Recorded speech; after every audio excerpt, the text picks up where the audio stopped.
আসসালামু আলাইকুম প্রিয় দেশবাসী। বাংলাদেশে কিছুদিন পর পরেই নাস্তিকরা ধর্মীয় অনুভূতিতে আঘাত করে। নাস্তিকরা ধর্মীয় অনুভূতিতে আঘাত করে, এর কারণ কি?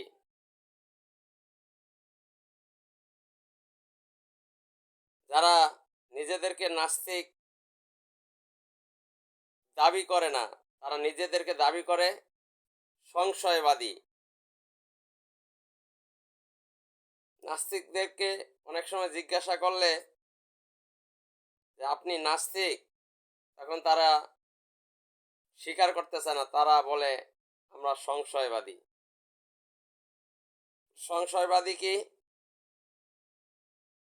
তারা সব কিছু নিয়ে দ্বিধায় দ্বন্দ্বে থাকে। তারা বলে আল্লাহ থাকতে পারে,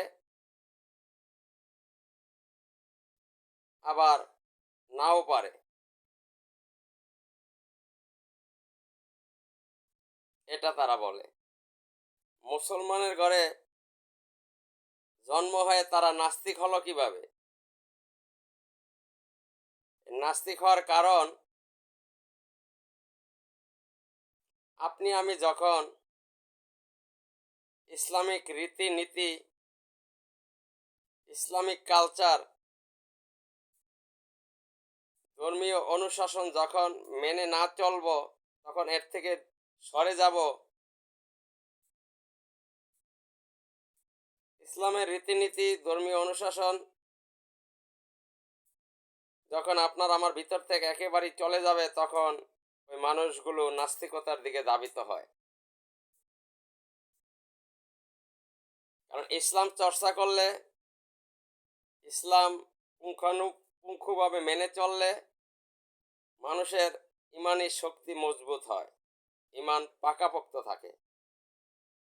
যখন কোনো মানুষ, কোনো মুসলমানের ঘরের সন্তান ইসলামের রীতিনীতি একেবারেই ভুলে যাবে, তখনই সে নাস্তিকতার দিকে পা বাড়ায়।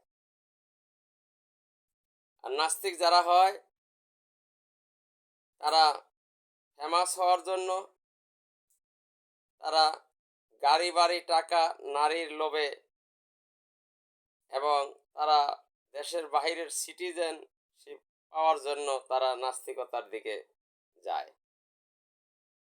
যারাই বাংলাদেশে নাস্তিক হয়েছে, তাদের বেলায় আমরা এগুলিই দেখেছি। কারণ পশ্চিমারা তাদেরকে সাপোর্ট করে, এবং তাদের একটা বিশাল লিঙ্ক রয়েছে।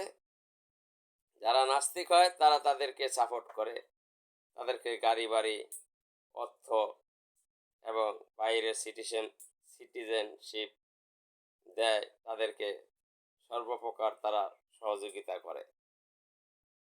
এজন্যই তারা নাস্তিক হয়।